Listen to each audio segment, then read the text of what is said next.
Well, hello everyone, and welcome. Today I am doing this special recording with some special colleagues, friends, and mentors. And what we're doing is a wonderful recording on in regards to World AIDS Day. And we're specifically looking at how the Metropolitan Community Churches and our faith leaders responded to the AIDS epidemic. And so we're going to do this in two sections, just to let you know right off the bat. There's going to be a part A and a part B. But for right now, I am honored to be here. I'm Robert Griffin. I'm the executive minister at the Sunshine Cathedral in Fort Lauderdale. I also serve as an auxiliary bishop with the Global Justice Institute. But today is nowhere near about me, but about these two wonderful people that you see on your screen in front of you. We have the Reverend Elder Don Eastman, who is a former vice moderator for the Metropolitan Community Churches, the Reverend Elder Jim Mitulski, whose resume is longer than I am old. But we're going to let Don Eastman, why don't you start us off with a short introduction about who you are? Yes, I have been involved in MCC since 1974, and prior to that, I was a minister, ordained minister in the Pentecostal Church, the Assemblies of God, and I came out in 1974. My coming out was coming into MCC, and I became a part of the MCC in Des Moines, Iowa first, um, and then I in 19. Well, I moved after Des Moines. I became pastor of the MCC Church in Dallas, Texas, for another almost 9 years, over 8 years, and then in 1986, the end of 1986, I moved to the headquarters. In 1983, I was elected to the Board of Elders, and I served on the Board of Elders until the end of 2007. And the various roles I had in the fellowship were the second vice moderator.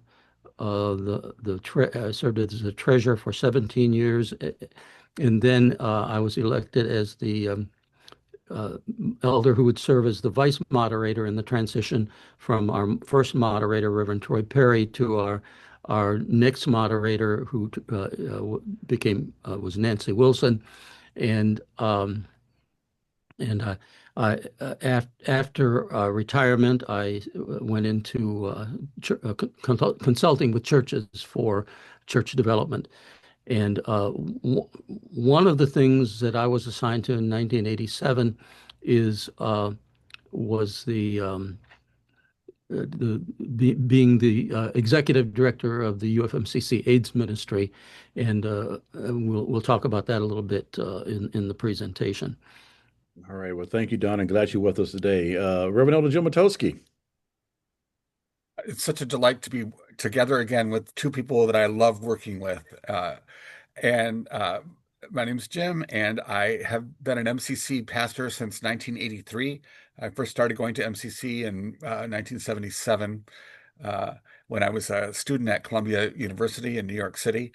And I love MCC Church, and I'm also a minister in the United Church of Christ and the Fellowship of Affirming Ministries. So those are my denominational homes. Uh, and I have pastored churches in New York City, San Francisco for purposes of this for 15 years during the what we would call the AIDS years.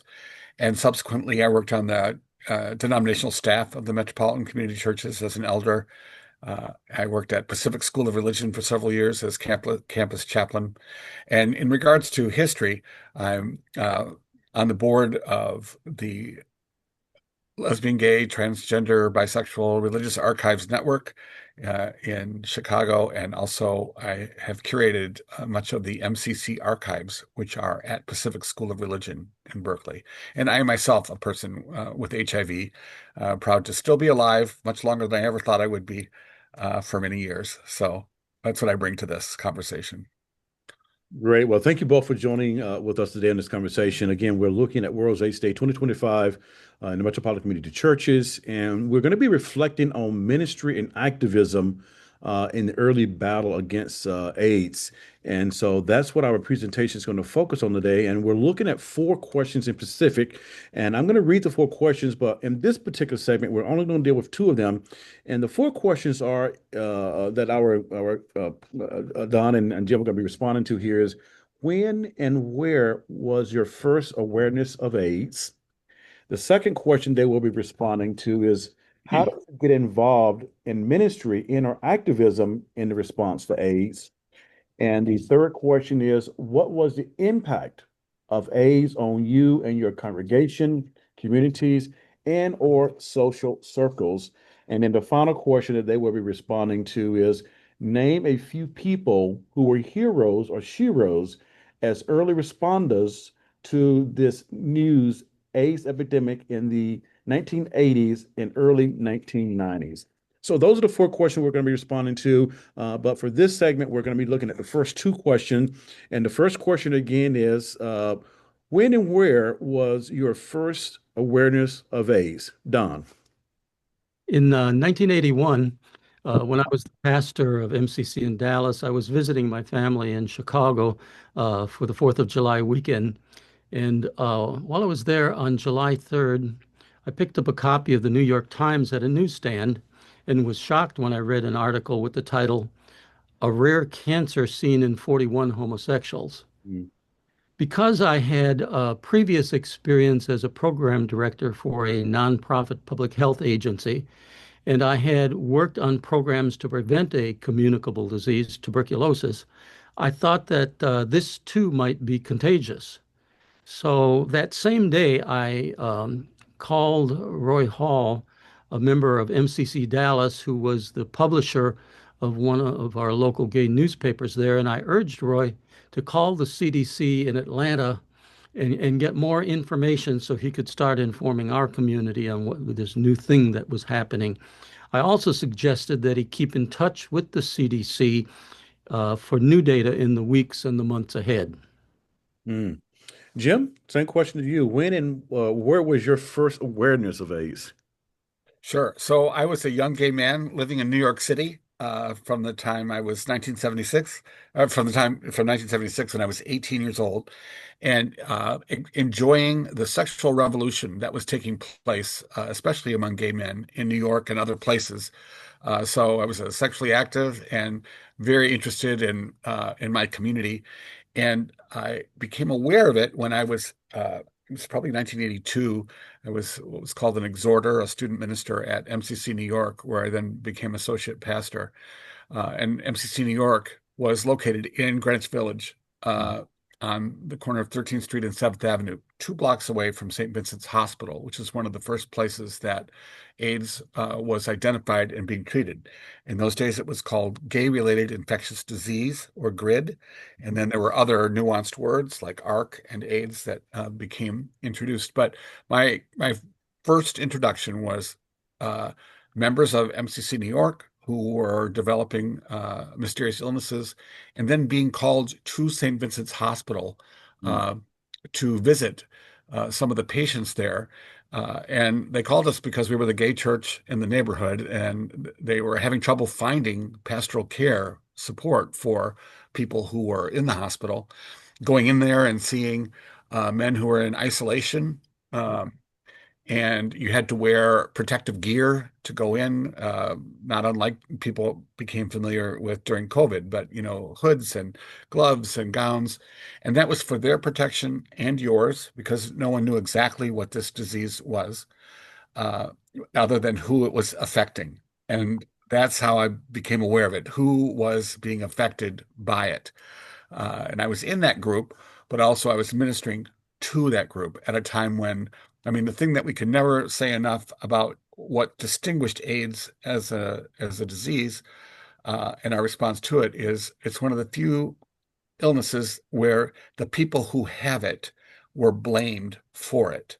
mm. And religion played a major role in that stigma and in that alienation and isolation of people with AIDS. So I was working at a church that was at literally at one of the ground zeros for HIV infection, and I still have such a strong impression of it, even to this day.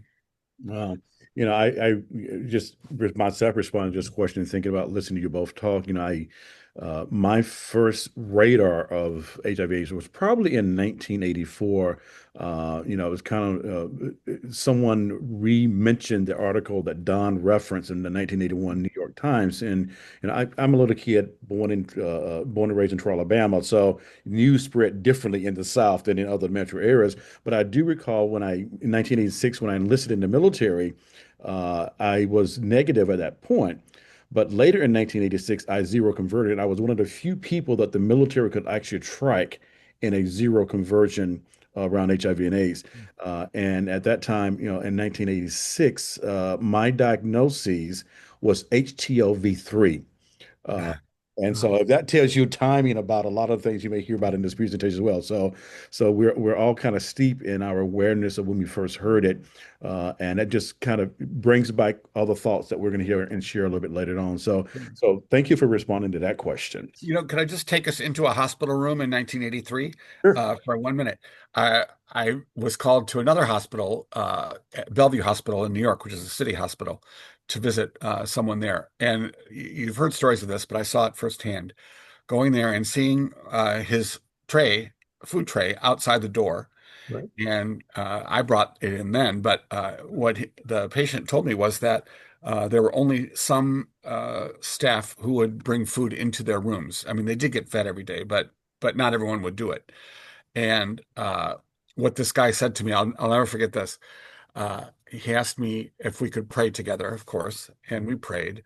And after we prayed, holding hands, he said to me that this was the first time he had prayed with someone who didn't believe that homosexuality was a sin. Mm, And mm, his experience there was that there was a very kind nurse on the midnight shift who would pray with him every night, but she also included a prayer for him to be cured of his homosexuality as well as to be cured of AIDS. And that also just brought home for me in a very profound way. That's what AIDS was like from the very beginning.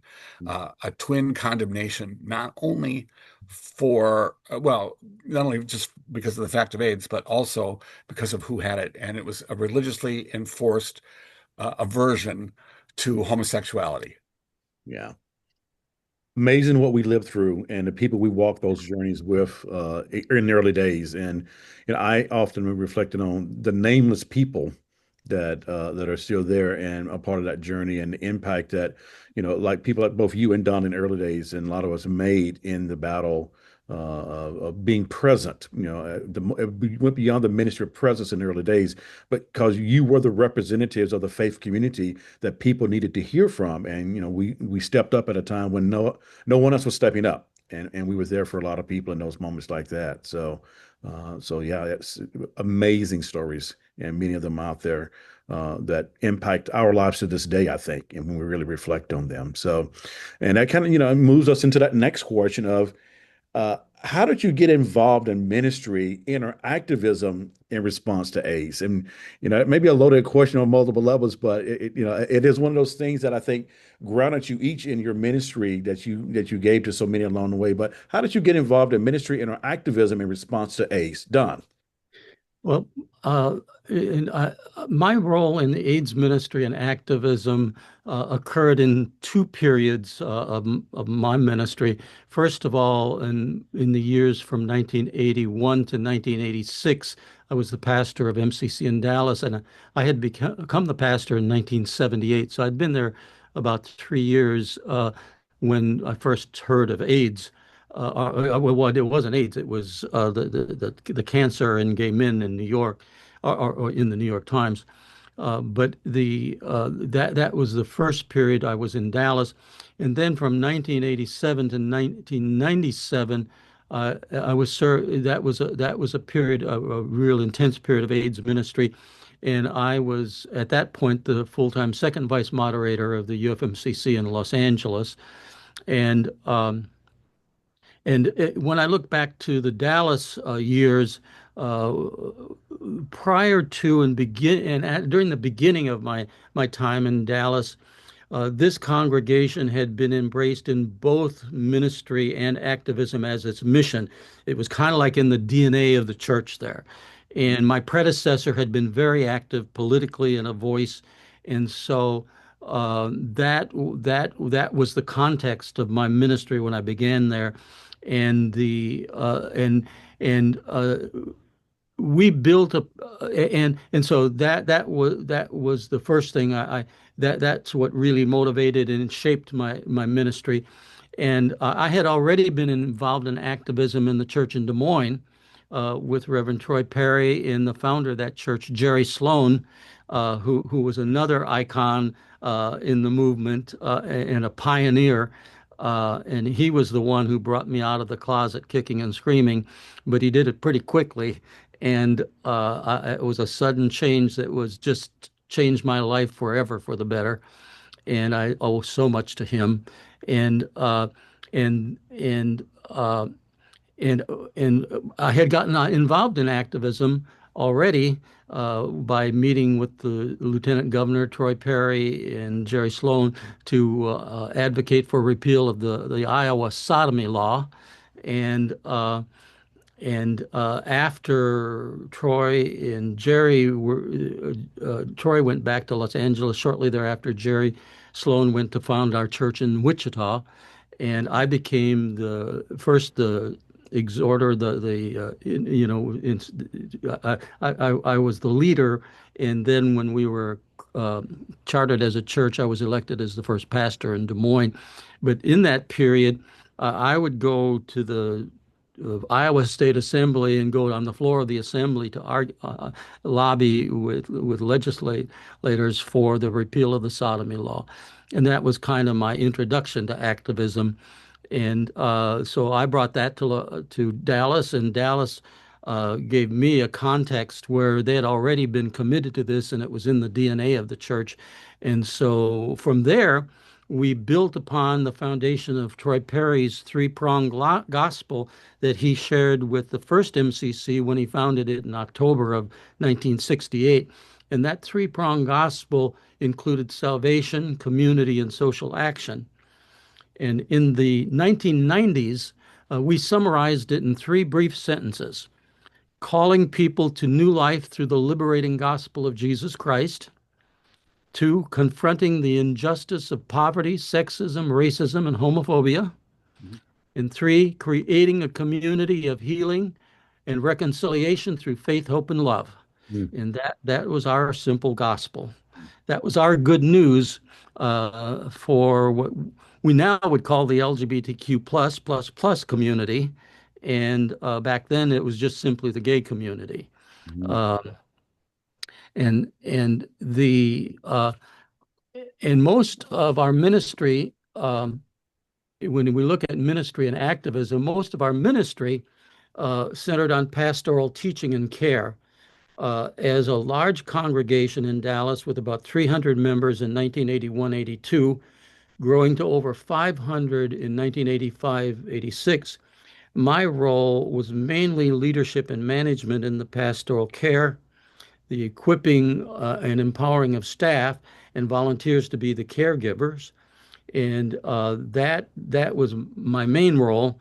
I also did a good deal of pastoral care myself. I want to be clear about that, uh, and especially in the early days, and but continuing all through the epidemic, I was involved in pastoral care in Dallas. I remember my first hospital visit was in 1982. The first person in our church that was hospitalized. He was a young man who was a member of our choir, and he became ill with pneumonia late one week, and he was admitted to a hospital. And I went to visit him on Monday morning, and like Jim explained about the protocol, he was in an intensive care infectious disease suite. I had to put on the protective gear and follow the protocol. And the nurse explained to me that he had this new disease that was being seen in gay men. And I went to him. He was unconscious and on a ventilator. Um, I laid hands on him and prayed. Mhm. Two days later, he was dead. Mm. And that was my first introduction to a person with AIDS. Mm. Um, that pastoral care would continue in many ways, and I'll talk a little more about that as we continue through this conversation. Thinking about activism in my role there, as I said, activism was already in the DNA of this congregation. And what was really characteristic of the times is that most of our congregants could not be public about their sexual orientation because their jobs were at stake and they could be fired from their jobs if they were known to be gay. And so they could not be the activists, but they were very pleased that their pastor could be a vocal and visible advocate for justice and equality. And so I really had positive responses for my participation, which was frequently in the local media, television, radio, newspapers, magazines. Every new reporter that came to a television station had to do their gay piece, and they'd come and interview me. And I had a number of those kinds of interviews. And so that was a high visibility for our church. And our church was also seen in the community as a center for LGBTQ. I use that word today, but for gay equality and gay rights back then. And our church had very good relationships, and I shared those relationships when I was there with other organizations and activists serving our community, such as the Dallas Gay Alliance, which was our political organization in Dallas, the Oaklawn Counseling Center, which had been set up right in late 81, 82. It was set up as originally as a counseling center, but it just became a hub for people that were just diagnosed with AIDS to go and have counseling, and that just became a center of service to people with AIDS.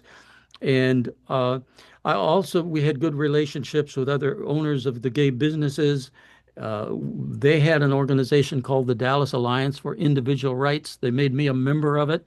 And I had really close relationships with a whole bunch of our business leaders. And I learned back then that there were two kinds of activism, and both are vital.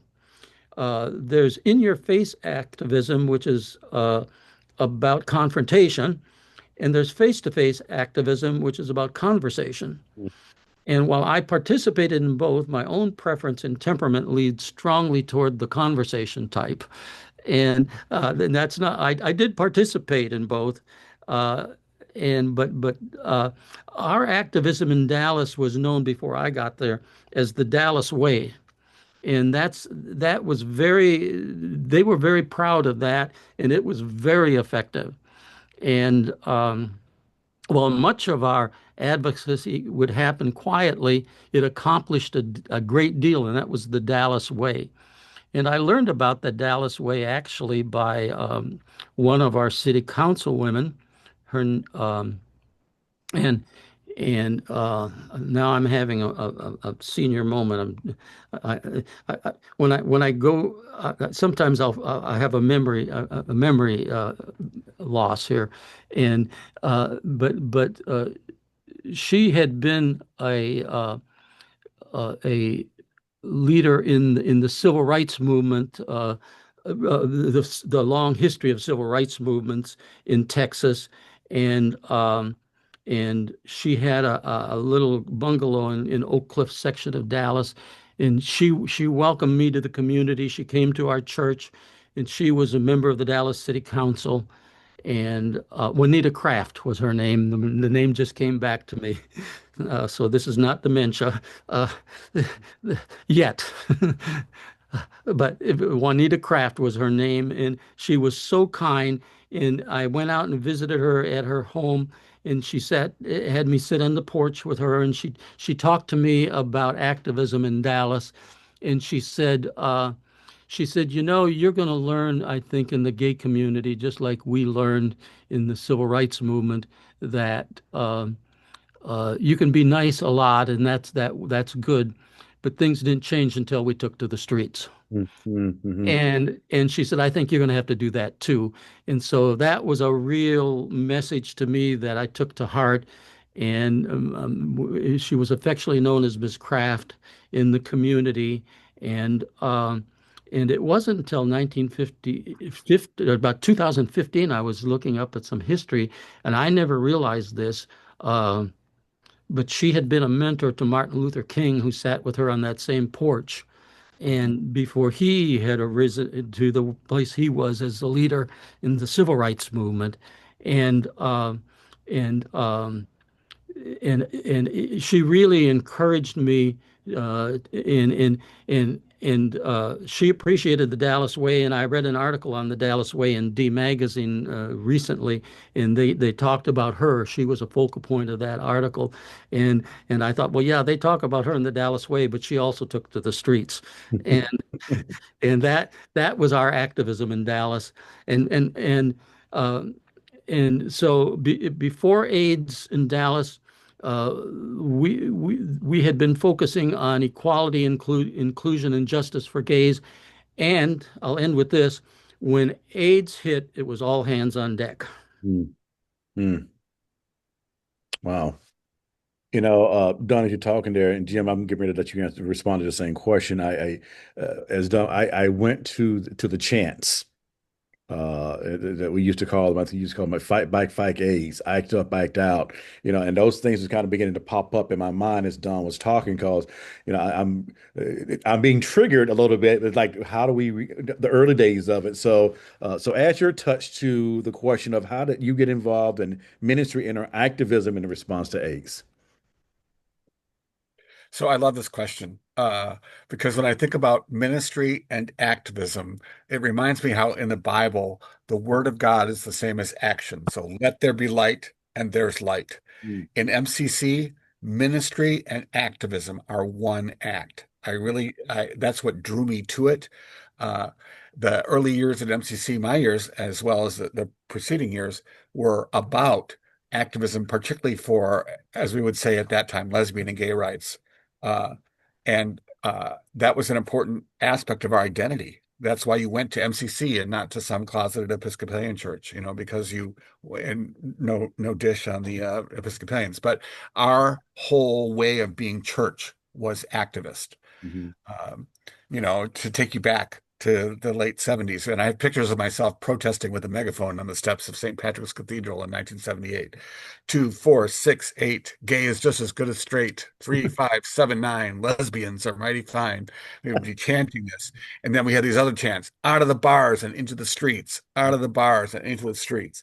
And the MCC piece was out of the church and into the streets. Mm, We really were out in the open. That's what drew me to it. That's what I loved about it. And I think that's true for the whole generation of MCC clergy that I was a part of at that time. We weren't the founding generation, and we needed them, but we were the next generation, and we were a spectrum, really. And I do believe this religiously, and it relates to this question. God gathered MCC in 1968 so that there would be a church for gay people and our friends and families, and so that by 1982 there would be a church for people with HIV and AIDS and their families. Because I think that that's how God works. It's a anticipates our needs and empowers us to respond. So AIDS activism was an easy transition from LGBTQ activism, the word we would use today. Um, we were organized, and we were used to organizing for political rights, and we applied that to organizing for public health, for around AIDS.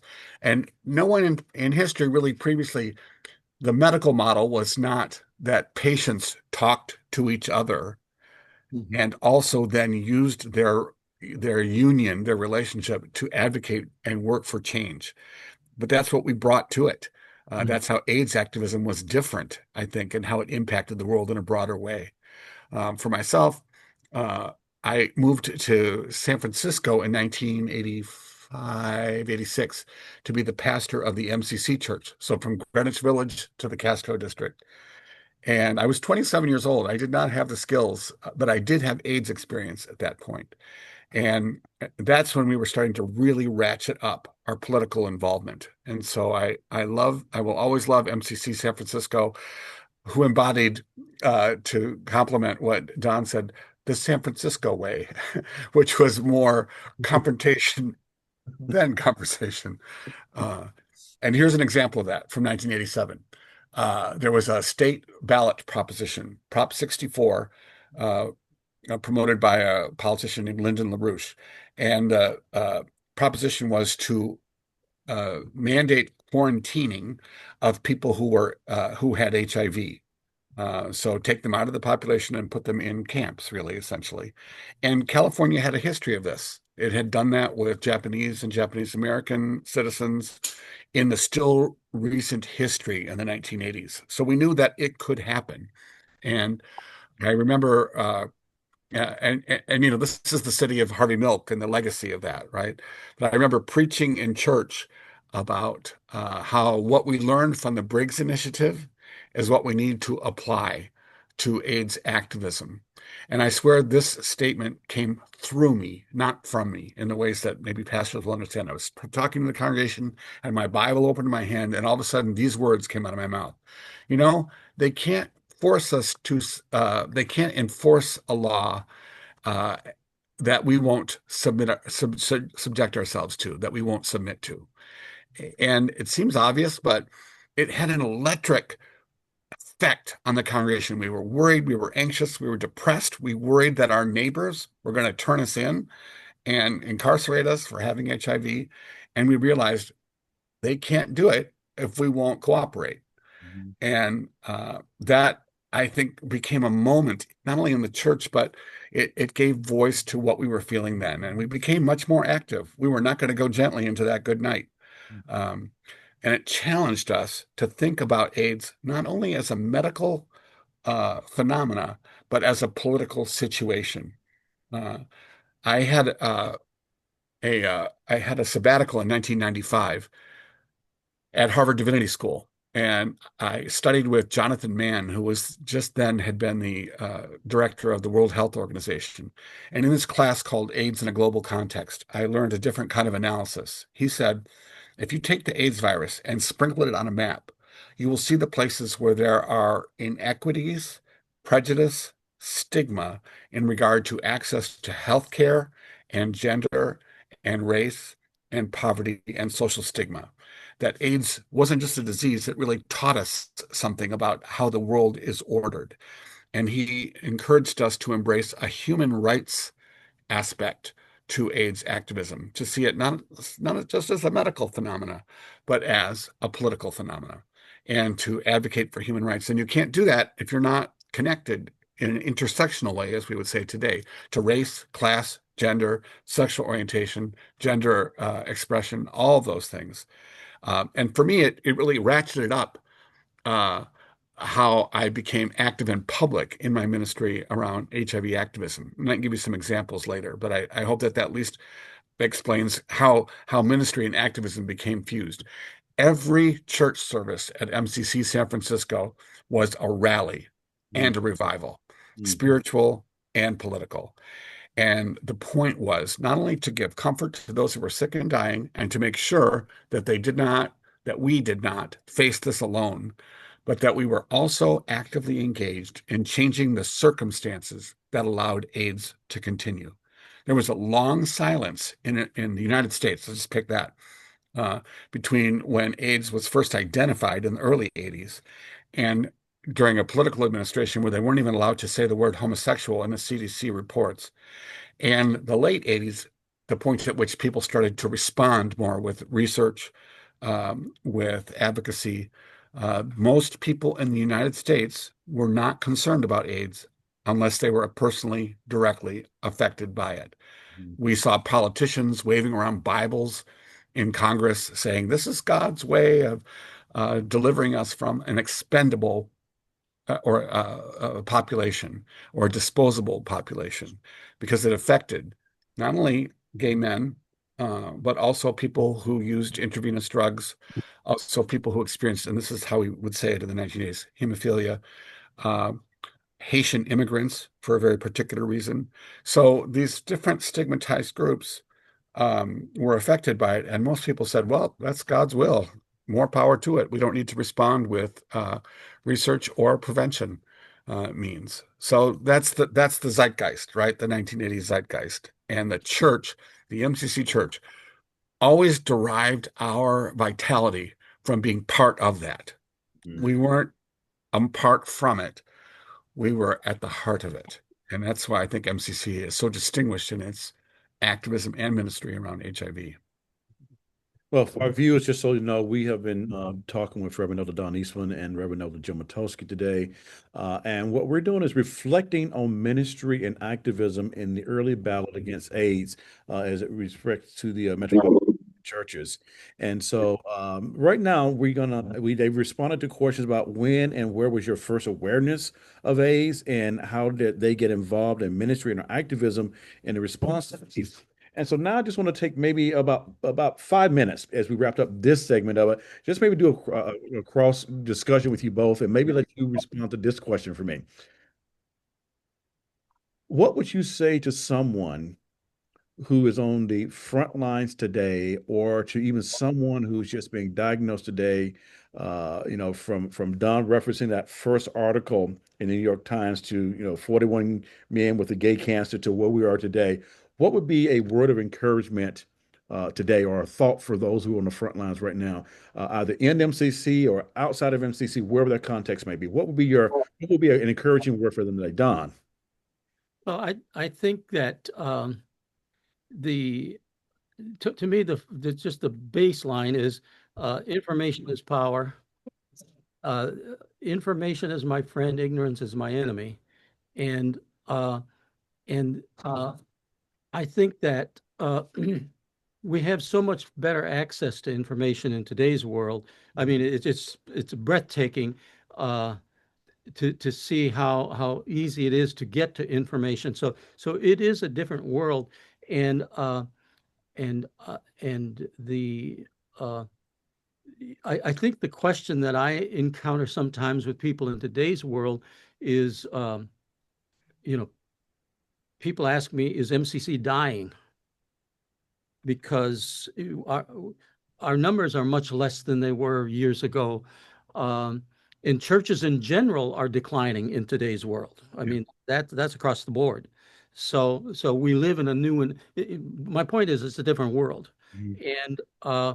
And but here's my encouragement is people think, well, we have all these wonderful medicines and people are on PrEP now and it's just such a different world. We don't have that problem anymore. And and or we were lulled into complacency because we had so many gains with same-sex marriage and everything. And well, MCC is not needed anymore. Mhm. We don't need the advocacy because we got what we want. And yet, when I look around me now, it's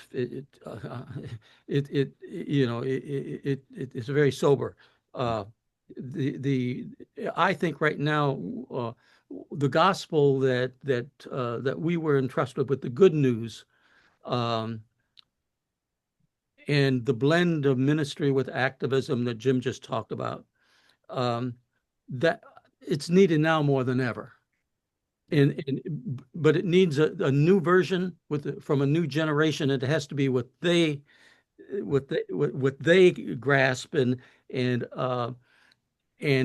but my word of encouragement is your generation is needed much more than mine was. Mhm. And Mhm. I think that and and I really am optimistic that